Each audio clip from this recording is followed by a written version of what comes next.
राधा स्वामी जी। आज की हम सत्संग की वीडियो में बात करेंगे कि राम कथा के माध्यम से संत मत के गूढ़ रहस्य का उपदेश क्या है। तो वीडियो शुरू करते हैं। कहते हैं, आम तौर पर लोग यह समझते हैं कि तुलसीदास जी ने अपने प्रसिद्ध ग्रंथ रामचरितमानस की रचना केवल राम और रावण की कहानी सुनाने के लिए की थी, पर वास्तव में तुलसीदास जी ने अनेक धार्मिक ग्रंथों और विशेषकर संत मंत के गूढ़ रहस्यों का साधारण मनुष्य तक पहुंचाने के उद्देश्य से इस प्राचीन और लोकप्रिय कथानक का सहारा लिया है। वेद पुराण आदि धर्म ग्रंथों में नाम तथा नाम के अभ्यास के संकेत मिलते हैं। इस संबंध में तुलसीदास जी का विचार कबीर साहब के विचार से मिलता जुलता है। कबीर साहब का कथन है कि वेद पुराण को झूठा नहीं कहना चाहिए। झूठा तो वह है जो उन पर विचार नहीं करता। वे कहते हैं, वेद कतेव कहो मत झूठे, झूठा जो ना विचारा। इसमें संदेह नहीं कि वेदों और शास्त्रों में बाहरमुखी कर्मकांड की भी चर्चाएं आई हैं, जिनमें लगकर जीव और भी अधिक बंधन में उलझ जाते हैं। जैसा कि तुलसीदास जी स्पष्ट करते हैं कि श्रुत पुराण बहु कहे उपाई, छूटना अधिक अधिक उलझाई। आज के सत्संग की वीडियो नाम भक्ति गोस्वामी तुलसीदास राधा स्वामी सत्संग व्यास की पुस्तक से ले जा रही है। सारे सत्संगी भाइयों से निवेदन है कि वीडियो को अंत तक सुनें, वीडियो को लाइक करें और चैनल को सब्सक्राइब करें और हमें कमेंट करके बताएं और वीडियो को अधिक से अधिक शेयर करें। अब वीडियो पर आते हैं। पर वह यह भी बताते हैं कि संसार की रचना ही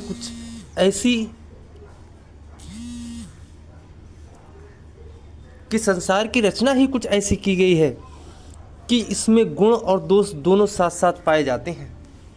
यह संतों का काम है कि वे हंस के समान दोष रूपी मानो पानी को छोड़कर असली गुण या सार तत्व रूपी दूध को निकाल लें।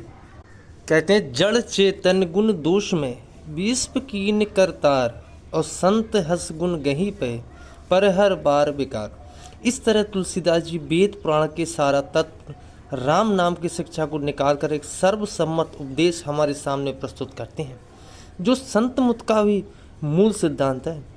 तुलसीदास जी ने राम की कथा को अपनी रचना का आधार बनाया है, इसलिए नाम की महिमा करते हुए उन्होंने अक्सर नाम के लिए राम नाम का प्रयोग किया है।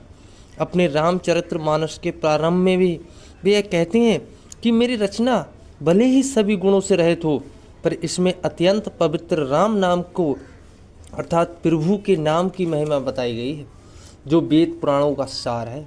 इस राम नाम की महिमा के कारण सभी गुणों से रहित होने पर भी इसे भौरों के समान गुणग्राही संतजन आदर के साथ सुनेंगे। सब गुण रहित को कबो कृतवाणी, राम नाम जस अंकत जानी, और सादर कहीं सुनाई बुताही, मधुकुर सरस संत गुण ग्राही। सदा सत्य एक सा रहता है, वह कभी बदलता नहीं है। इसीलिए सत्य की जानकारी रखने वाले संतों की शिक्षा भी सदा एक होती है। संत चाहे किसी भी जाति, धर्म या देश में क्यों ना पैदा हो, उनकी शिक्षा में कभी कोई अंतर नहीं होता। तुलसीदास जी की शिक्षा भी अन्य संतों के ही समान है। वह स्पष्ट कहते हैं कि उन्होंने असीम और अपार परमात्मा की जानकारी संतों से ही प्राप्त की है और वह उसे हमें सुनाना चाहते हैं। तुलसीदास जी के अनुसार अनंत प्रभु की अनंत महिमा, अलौकिक कथा, अनुपम चरित्र का केवल संत ही जानते हैं और केवल वही इसे कह सुन सकते हैं।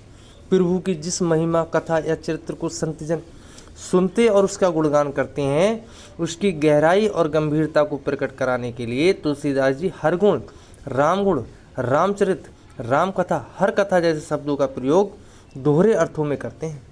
राम यानी परमात्मा तथा उसकी महिमा यानी कथा के विषयों में संतों के सत्संग को बाहरी तौर पर सुनना, साधारण या बाहरी रूप से हर गुण, हर कथा, रामचरित या राम कथा को सुनना, पर अपने अंतर में शब्द धुन यानी नाम को सुनना, जो परमात्मा की सच्ची महिमा या कथा है। आंतरिक या परमार्थिक रूप से हर गुण को गाना अथवा हर गुण की राम गुण, रामचरित या राम कथा को सुनना है। इस परमार्थिक अर्थ की ओर संकेत करने के लिए ही तुलसीदास जी कहते हैं कि पूर्ण संत या सच्चे ज्ञानी जन जो जीते जी मुक्ति प्राप्त कर चुके हों, वे भी निरंतर होने वाले हरि गुण या हरि कथा का सदा सुनते हैं। स्पष्ट है कि किसी भी बाहरी कथा या संगीत को निरंतर चलते रहना या उसे निरंतर सुन पाना संभव नहीं है। केवल शब्द धुन यानी नाम ही निरंतर चलते रहने वाला और निरंतर सुने जा सकने वाला हरिगुण या हरिकथा है। संतों का ध्यान चकोर की तरह एकाग्र भाव से प्रभु के नाम में लगा रहता है। वे ही नाम के मधुर रस का पान करते हैं। यह नाम चंद्रमा की किरणों के समान हृदय को शीतल करने वाला है। राम के इस नाम का गुणगान करना, जिसे संतों की भाषा में शब्द धुन का सुनना या भजन करना कहते हैं, सभी अभिलाषाओं को पूर्ण करने वाला एक सुंदर चिंतामणि है, जिसे तुलसीदास जी ने अपनी अलंकारिक भाषा में संतों की निर्मल बुद्धि रूपी स्त्री का सुंदर श्रृंगार कहते हैं। इस राम नाम या राम कथा को अपने अंदर सुनकर ही जीव भवसागर को पार कर सकते हैं। विशेषकर इस कलयुग में प्रभु प्राप्ति का नाम के सिवाय अन्य कोई साधन नहीं है। जैसा कि तुलसीदास जी कहते हैं, हरि अनंत हरि कथा अनंता, कही सुनाई बहु विद सब संता। संतों की यह शिक्षा गुण है। इस गुण रहस्य को केवल संत सतगुरु ही खोल सकते हैं। तुलसीदास जी ने अपनी संत सुलभ विनम्रता के साथ कहते हैं कि उनके गुरु ने उन्हें बचपन में ही राम कथा का मर्म समझाया था, पर वह उस समय ठीक से नहीं समझ सके। इस गुण रहस्य को बताने वाले और उसको सुनने वाले को परम ज्ञानी होना चाहिए, पर तुलसीदास जी ने अपने को कलयुग के पापों से ग्रसा हुआ महामूढ़ जीव कहते हैं। वह बताते हैं कि गुरु ने फिर भी उन्हें बारंबार समझाया, तब उन्हें इस रहस्य की कुछ समझ आई और वह अपने संतोष के लिए उसी का प्रचार करते। अपने इन बातों की ओर संकेत करते हुए तुलसीदास कहते हैं, मैं पुण्यनिज गुरसन सुनी कथासु सूकर खेत, और समझ न तसी बालपन तब आई अहि रहो रचेत। तुलसीदास जी बड़ी स्पष्टता के साथ कहते हैं कि इस शिक्षा के गुण रहस्य को सच्ची श्रद्धा, संतों के सत्संग और परमात्मा के प्रति प्रेम के बिना समझ पाना अत्यंत कठिन है।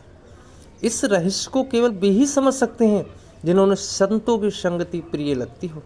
दूसरे शब्दों में, संतों द्वारा चिताए हुए जीव ही राम कथा के मर्म को समझने के अधिकारी हैं।